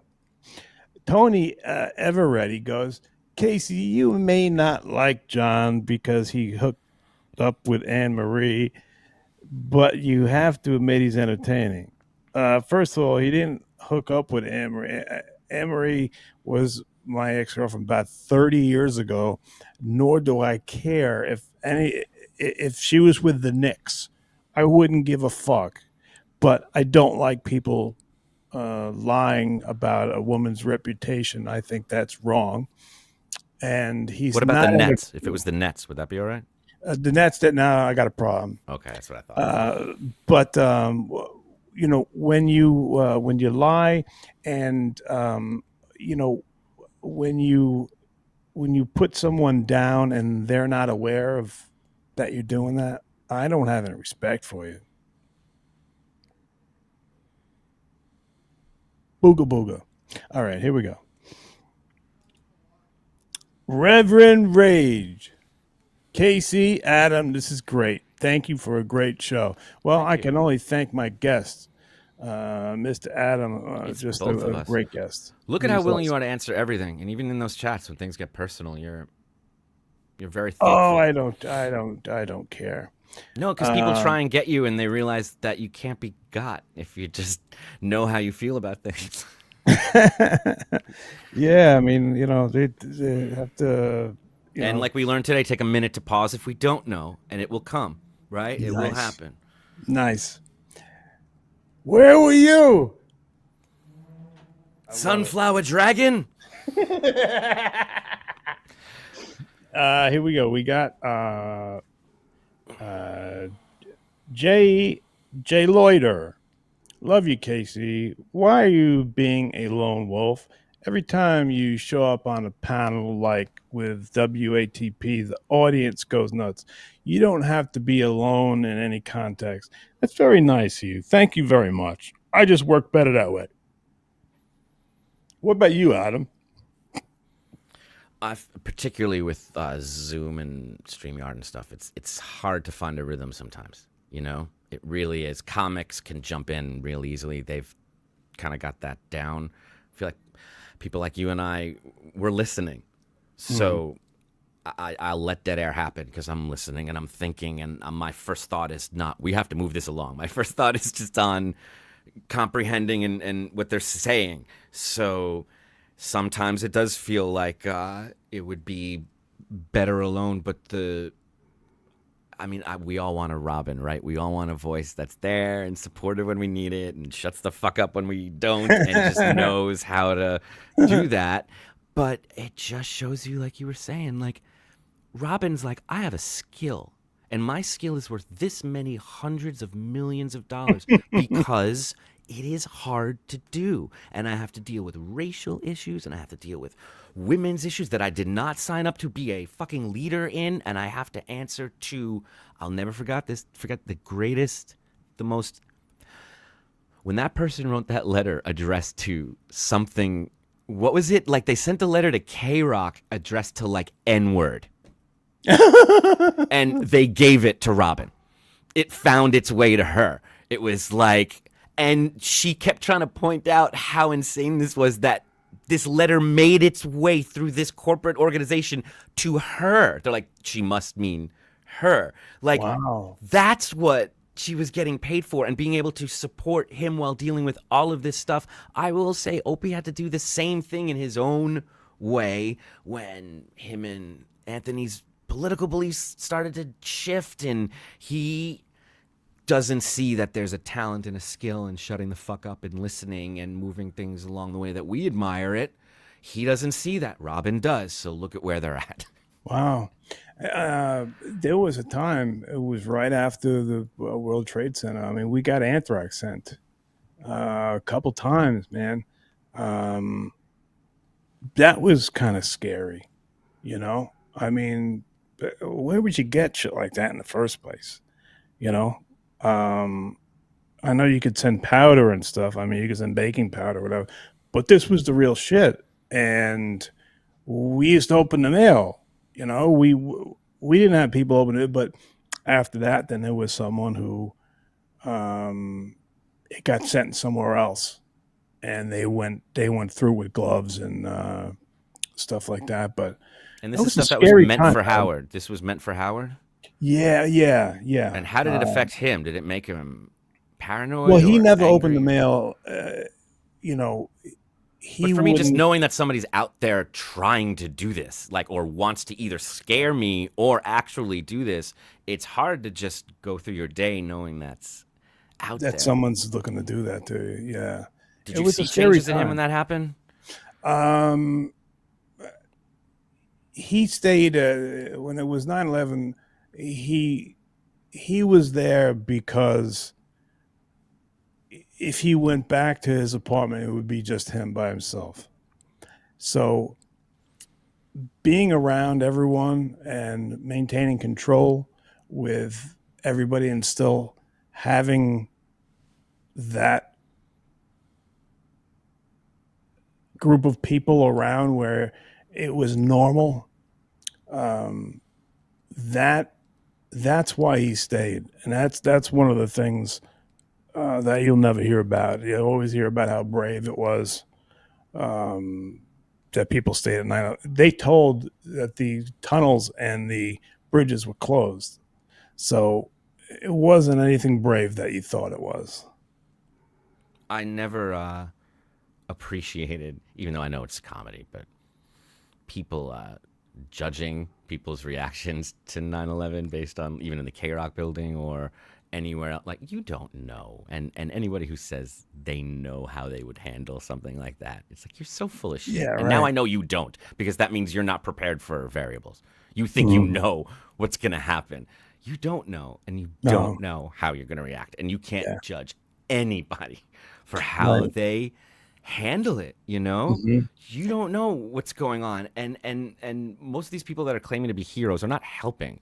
Like, I was flying from New York to LA that night, and when I landed at like that night, they made us change planes in Chicago without warning us. We weren't supposed to. Then they lost all our luggage when we landed, and it happened right around then.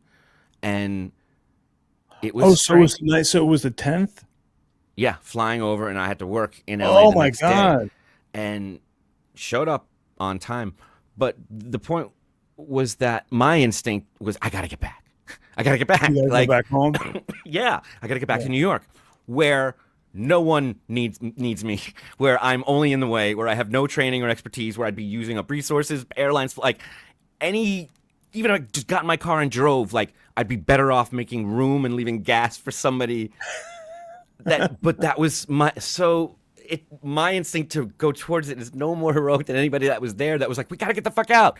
Like, it's all the same thing. All of it's just doing what you think is right. And fuck anybody that says they can judge that. Yeah. I got my balls busted. But look, if Tom would have said, he came in and he said, anybody wants to leave, you can go. If Tom would have said that on a Monday in December, for any reason, I'd be out the door in a second. Who wants to hang out at work more than they have to? I didn't see it. Maybe it's my fault. I didn't see it as doing anything heroic. I just he says I go home, I'm home. You know, that was my thing. But you know, well, if it helped people, then good. Whatever helped people, but that was just a day that, God damn, I'll They're just never forget it. they're attacking financial symbols and media companies. You're in a broadcast building. Maybe you don't have to be. You can help or do something better somewhere else. Right, right. I mean, Gotcha. yeah.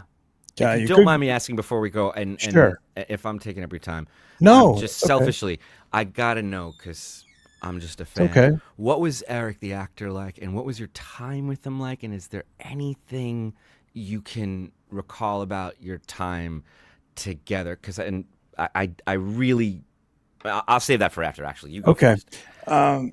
He was a guy that was more on the phone because he was from California. But the one thing that I do remember was somehow I had already been out there in California, and I did a gig with the Iron Sheik and Shuli and Gary Retard, and Eric the actor was outside in his chair, but there was only stairs. He couldn't get up. So I'm like, and there was a big line of people to get in. So I'm like, I just pointed at a couple big guys. I'm like, hey, you guys, let's go. Come over here. Come help me. And we got him and we lifted him up over the chair, so he got a good seat to get in. And he always appreciated that until Johnny Fratto had something to do with him, and I think he wanted me to do some damage on somebody he didn't like or something like that. But you know what to do or something You like know that. what to do. Yeah. But I felt good because he wouldn't have got into that show unless we didn't get, like, 2 or 3 big guys that were waiting to get in and come in to the show. So there was 2 or 3 like really nice people that helped him get up the stairs because there wasn't a ramp or anything like that. So that's one of the things I remember about him. How did he feel when he would get that kind of attention or that? He liked it.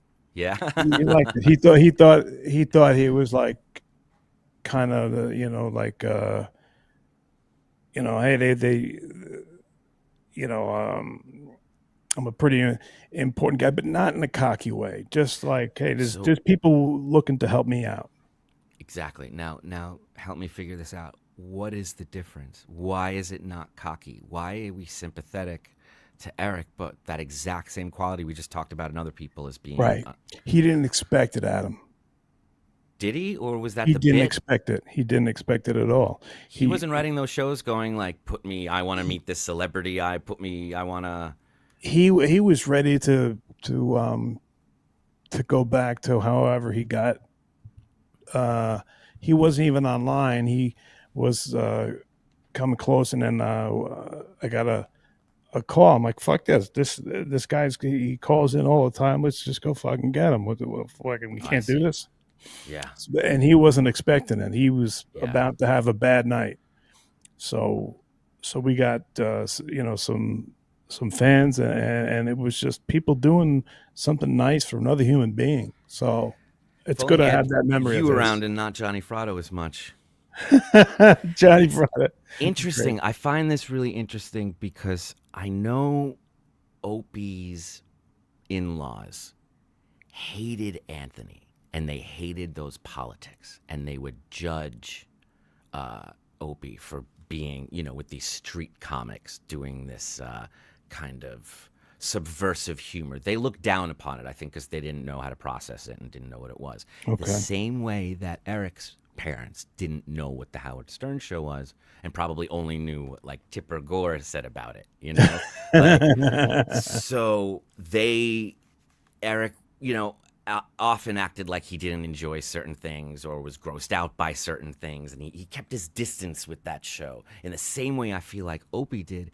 And it's only recently, within the last 2 months, Eric's mother posted something from his gravesite, and someone asked how do you feel about the Howard Stern show this many years later? And she said, seeing now how much everyone really loved Eric and how they truly like saw him, she wishes she'd been a little more accepting of the whole thing. Wow. Isn't it interesting that Opie can't do that? It is, man. It really is. That's something to think about. Yeah, I'm really good at grinding a show to a screeching halt. No, I'm sorry. I was just thinking about that. I just had to goddamn death dedication. He's trying to do a comedy show, and I got. Where are those pictures I'm supposed to see? Okay, let's go. I'm sorry. Hey, it's Reverend Rage. Will you two do more shows together? This was cool. I would love to have my friend back on. Or I'll do his show, whatever. I would love to. Awesome. Mm-hmm. I'm me. I've always been me since 5 years old. Yo, Adam and I spoke with Delia. He said you can join the teenage said cult, but you're gonna shave better and more. Well, just keep me posted. I'll shave closer for next time. You let them know that, yeah, I'm up for it. Oh, okay. I gotta be honest. I don't understand any of that, but and okay. You know what? If I thought you needed to know, I would explain it to you. Thank you, Adam. You would enjoy it. I would never waste your time. Thank you, buddy. Oh, Terry Nee. This guy knows everything about the Stern Show. He's like, he's he knows trivia and shit like that. That was not Chris Abels, by the way. No. Jake. And it's funny. A lot of people post as me in different shows, and they ask me to answer for it. And I'm very often like, that wasn't me. I don't know. I don't know what to say. I can't be held responsible. And here's your last one there, buddy. Jay Dead 20. You guys are good dudes, which is rare in the Dabbleverse. Thank you, Jay. That's really nice of you.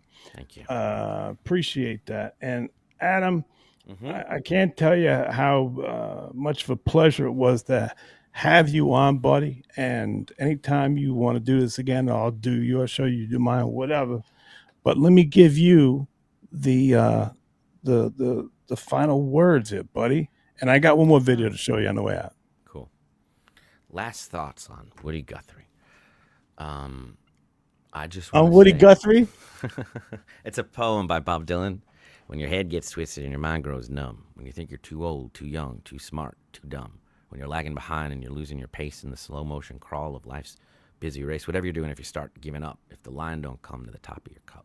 So your sidewalks start crawling because the streets are too long, so you start walking backwards, though you know that it's wrong. And lonesome comes up as down goes the day, and tomorrow's morning seems so far away, and there's something on your mind that you ought to be saying that somebody someplace ought to be hearing, but it's trapped in your tongue, and it's sealed in your head, and it bothers you badly, and you're laying in bed, and you're making you mad, making you mean, like in the middle of Life magazine, bouncing around like a pinball machine, saying, look at my skin shine, look at my skin gleam, make my skin pretty. It goes on like this for like 15 pages. He wrote it when he was 20, and it's just like... Well, the fact that you know all that and can repeat it is pretty awesome. It's just a sliver of it, but it really is worth hearing. You don't have to like Bob Dylan's music at all, but it's pretty great. So if I can recommend anything, it would be Last Thoughts on Woody Guthrie. Selfishly, I'd love to plug WATP live here on YouTube, 5:30 Eastern on Wednesday. I will be there, continuing to answer your questions and open to any of them. Also, because people were asking if there's any movie or something you wanted to see that I was in, go see Dave Made a Maze. I think it's on your Amazon. It's one of those movies like we were talking about where it's like the movie is entirely in a cardboard world. And you show up and it's like, what are we doing? And they're like, no, it's going to be like a cardboard bird coming at you. And you just have to believe, and you don't know. You don't know until it's done. And then sure enough, this film has had more of a life than so many of the huge projects or bigger projects that I'm lucky to be a part of. This thing was made, the director's folding the cardboard himself. We're all folding this cardboard, and I'm so proud of how it came out. And I think your audience would enjoy it. I think you would. It's a very feel-good kind of thing. Stars a comic named Nick Thune. I know Nick Thune. We used to work with him. Oh yeah. out in L.A. Yeah, he was a comic. He was a guitar act. Yes. Yeah, I know him. And then Sunvolt had a song with the words of Woody Guthrie ringing in my head. Mm-hmm. Do you know who Sunvolt is? I do. Really? Of course. Wow. I Jay love that Farrar? era. Mm-hmm. Wow. It's I mean, it's just his cadence is just on a down. It's just like it's if you can find anything other than depression coming from his voice, I don't know what to I don't know what to do. Yeah. Because everything is just on a down. Like the song California is about he's talking about thinking about a dark Encinitas morning, and it's just darkness, man. I don't know if like you that so much. You were talking about Adam Duritz earlier. I love that you mentioned him because he's such a great equal. Like some people hear that voice and they're just like, nope. The second he starts like, they're like, no. They hear it and it's too much. That's overacting to them. And other people hear it and it goes, oh, it just like Van Morrison. It just gets you right there. It just sounds like someone in pain. You know? Perfect Blue Buildings. I mean, it's a beautiful song. Yep. You know. Yep. Yeah. And to other people, it's like no. Yeah, it's just how we feel. I think we either want to see ourselves reflected back exactly like you're saying, that level of depression, that level of, and we feel validated. We're like, oh, that's me. Thank you. I love that. Some people pay to go see a movie and they're like, I just spent $18 on this and I got to see me reflected back. Like, please, all I want is to go anywhere else. Like, I want my money back. This is ridiculous. They feel cheated. I think both are right. I think both are right. Wow. So you like Jay Farrar, Sunvolt, and Rammstein and Till Lindemann? Of course I do. Till Lindemann is like, that's where that line between drama and theater and music, it just becomes expression, you know? And he's singing in a language I don't speak, and he's communicating to me. I also have to tell you, I have a soft spot for the older versions of Dylan, of a lot of these musicians. I wasn't a fan of the younger Rammstein. I think if I saw him like that, it might not be as appealing. I like this Tom Waits shuffling, like, you know, French, like, you know, sad sack character he's doing, especially on this last tour. Look at some of it. He does this bit where he's like clowning, like he's in Waiting for Godot, and he has these sunken eyes, and he's just doing this, like, you know, very sad Tim Burton clown stuff. And there's something about him being like older and a little pot belly. I like that shit. I like that. I don't necessarily like the young Aryan Nazi vibe. I like the older one. I like that. This next time I'll have it loaded up for you.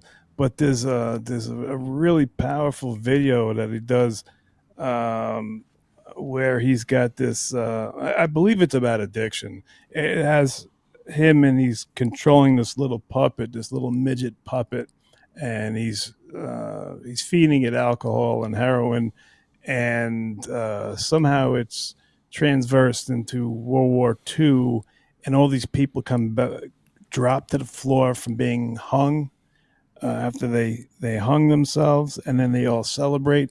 It's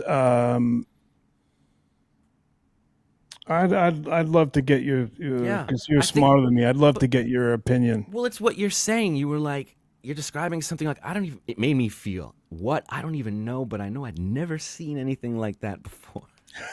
Right? And sometimes you got to sit through a lot of like German shit to get to that, like, that's amazing. What is that? I've never seen that. I'm so glad I came here. Like, their opening act was a solo piano playing this like classical dirge music that just, oh wow, as you're walking in, made you feel like you're walking into your own funeral. It was like this, and such smart, you know, what a smart vibe. It was just, and the fact that you're shocked that I could like Wilco and Rammstein. It's like, well, you do, so why couldn't I?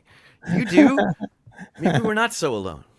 Right? Maybe not. But you know, we've been yapping for a little bit, so you got to get up and do some jumping jacks. Let's go.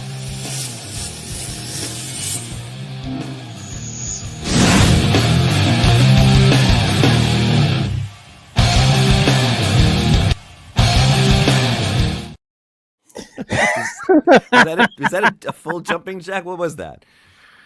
There's a wrestler jumping jacks where you only do half of them, but you could do them forever. But Adam, I gotta thank you. What a great guest, and I can't wait to have you back till we meet again. You are a great guest. You're doing a great job on all these shows, and I'm a huge fan. And keep up the good work, buddy. And everyone here loves you. So thank you so much, and can't wait to hear from you again. This was such a pleasure to get to meet you. I've been a fan for a long time. Keep up the great work. Same here, buddy. All right.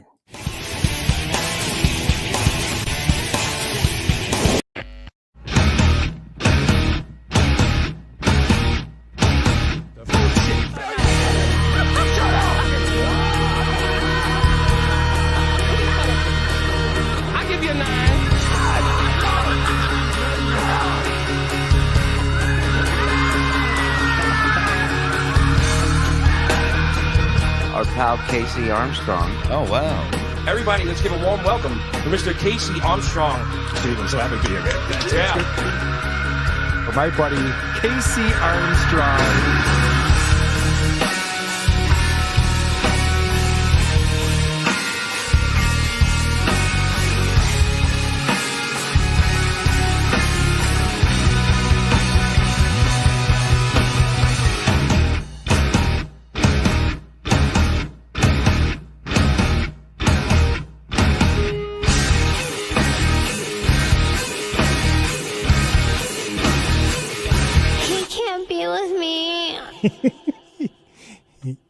Okay. Okay.